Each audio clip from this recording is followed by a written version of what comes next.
जय हिंद दोस्तों, वंदे मातरम। देखिए, बॉलीवुड में वैसे भी गाने इतने आते हैं कि आप अंदाज़ा भी नहीं लगा सकते कि भैया कितने गाने अगले साल आने वाले हैं। मतलब इतना काम है लोगों के पास, वो काम नहीं है तो काम निकाल लेते हैं। लेकिन गाने क्या होता है, जब ज़्यादा क्वांटिटी में आते हैं तो कहीं ना कहीं आपको या तो गानों के बोल से कॉम्प्रोमाइज़ करना पड़ता है, म्यूजिक से कॉम्प्रोमाइज़ करना पड़ता है, और कभी कभी तो दोनों ही चीज़ों से कॉम्प्रोमाइज़ करना पड़ता है। और फिर आज की डेट में वैसे भी गाने कुछ ऐसे बनाए जाते हैं कि कहीं ना कहीं उन गानों को सिर्फ इसीलिए बनाया जाता है कि भाई बस गाने बना दिए जा रहे हैं। तो ऑब्वियस सी बात है कि उन गानों की लाइफ भी 10 से 15 दिन, 20 दिन, 25 दिन, एक महीना होती है कि भाई हमको इतने इतने व्यूज़ का हमारा टारगेट है, वो व्यूज़ आ जाएं, बात खत्म हो जाए। क्योंकि व्यूज़ आ गए, पैसा आ गया, बात खत्म। गाना अच्छा लगे ना लगे उसके कोई मतलब नहीं होता। बस थोड़ा सा वुमेन को ऑब्जेक्टिफिकेशन कर दिया जाता है। और एक ऐसा ही गाना आज की डेट में निकल कर सामने आया है, निया का, जिस गाने की सोशल मीडिया पर काफ़ी आलोचना भी हो रही है। और उस गाने के बोल, जो कि अभी हम इस वीडियो में डिस्कस करने वाले हैं, वो बोल कुछ ऐसे हैं कि उनको सुनकर किसी नासमझ इंसान का भी दिमाग खराब हो जाएगा। न जवानी मेरी मुन्नी शीला से कम है, फिर काहे को हाय टू दिखाए टेंट्रम है। चढ़ जा मेरे सीने पर सांप सीढ़ी की तरह, मुझे फूंक ले बलम रात भर बीड़ी की तरह। ये जो अभी मैंने आपको लाइनें बताई हैं, ये किसी दिल जले लेकिन ठरकी कवि द्वारा टेम्पो या ट्रक पर छेपी गई शायरी नहीं, बल्कि वो गाना है जिसने पूरे इंटरनेट पर धूम मचा के रखी है। इसे विडंबना नहीं कहेंगे तो आखिर क्या कहेंगे, धूम मचे भी क्यों ना। गाने में सेक्सी निया शर्मा से लेकर शराब की बोतलों तक हर एक वो एलिमेंट है जिसे आजकल के हिसाब से परफेक्ट आइटम नंबर माना जाता है। तो भैया आखिरकार लंबे इंतजार के बाद निया शर्मा का गाना मुझे फूंक ले बालम रात भर बीड़ी की तरह रिलीज हो गया है।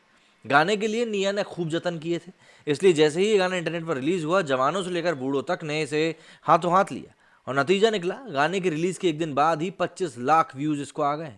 मतलब नमन रहेगा इन 25 लाख व्यूज देने वाले लोगों को। ईश्वर ही जाने ये जनता के बीच निया का क्या क्रेज है। उनके कम कपड़ों का जादू, एक ऐसा गाना जो शायद ही परिवार के बीच बैठकर देखा जा सकता है, वो यूट्यूब की टॉप ट्रेंडिंग लिस्ट में है। और उसे लेकर भांति भांति के रिएक्शंस भी सामने आ रहे हैं। शुरुआत गाने के लिरिक्स पर हुई है, यकीन मानिए ये बहुत ही ज़्यादा घटिया है। तो इस हाई वोल्टेज गाने को लिखकर अपनी कलम की निब तोड़ी है मीर और लाडो सुवाल्को ने। गाने को कंपोज किया है रंगोन ने, और इसे आवाज़ दी है निकिता गांधी ने। बात अगर गाने की हो तो जैसे कि वीडियो में जाहिर हो रहा है कि ठेठ देसी ट्रीटमेंट दिया गया है। गाने में निया ने 2 लहंगे पहने हैं, जिनमें पहला ऑरेंज शॉर्ट लहंगा चोली है और दूसरा सिल्वर ब्लू कलर का लहंगा है। अब कुछ भी कहिए, गाना हिट है, इसके लिए एक बड़ी वजह निया का जो काम रहा है उसको भी कहा जा सकता है, और साथ ही साथ लहंगे को भी। यूं भी जो पब्लिक को दिखाना था वो निया ने पहले ही इस गाने में तरीके से दिखा दिया है। भले ही इस गाने को लेकर निया तरह तरह की बातें करें और ये भी कहें कि इसके लिए उन्होंने खूब मेहनत की थी, मगर जब हम गाने को देखते हैं, उसे समझने की कोशिश करते हैं, तो इसके पात्र और घटनाएं दोनों ही आपको काल्पनिक से लगते हैं। ध्यान रहे, गाना आने से कुछ दिनों पहले ही निया ने एक इंटरव्यू कह दिया था और उसमें कहा था कि वे लंबे समय से आइटम सॉन्ग करने का इंतजार कर रही थी। निया के मुताबिक इस आइटम नंबर के लिए उन्होंने दिन रात मेहनत करी। निया ने बताया कि मैं एक्सट्रीम लेवल पर गई थी, जहां मैं ज़बरदस्त तरीके से वर्कआउट करती थी, ज़्यादा खाने खाने से बचती थी और गाने में अपना बेस्ट दिया है।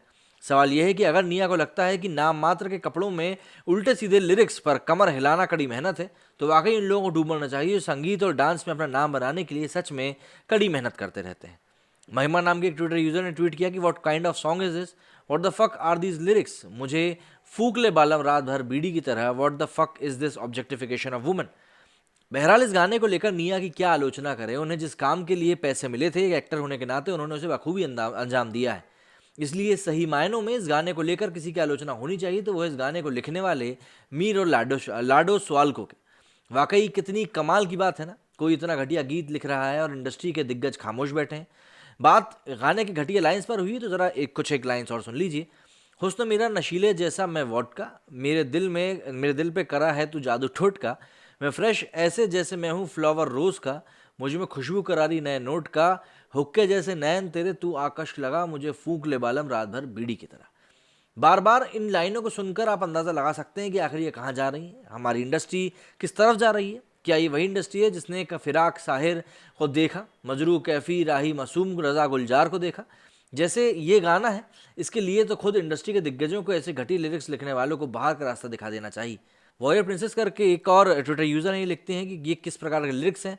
सच songs should be boycotted and banned, चढ़ जा मेरे दिल पे सांप सीढ़ी की तरह। मतलब क्या है, लेकिन बात फिर वही है कि इंडस्ट्री में जो बिकता है वो है कामुक अदाएं, जिनका निया ने प्रदर्शन बखूबी किया है। खैर, अब जबकि गाना आ गया है तो फैंस की मर्जी है कि वे उसे देखें या नहीं। चूंकि बात गाने के शब्दों पर हुई है, तो अगर फैंस ने इस पर ज़्यादा दिमाग लगाया तो उन्हें सिर्फ अपने बाल ही नोचने पड़ेंगे और ज़्यादा कुछ भी नहीं होगा।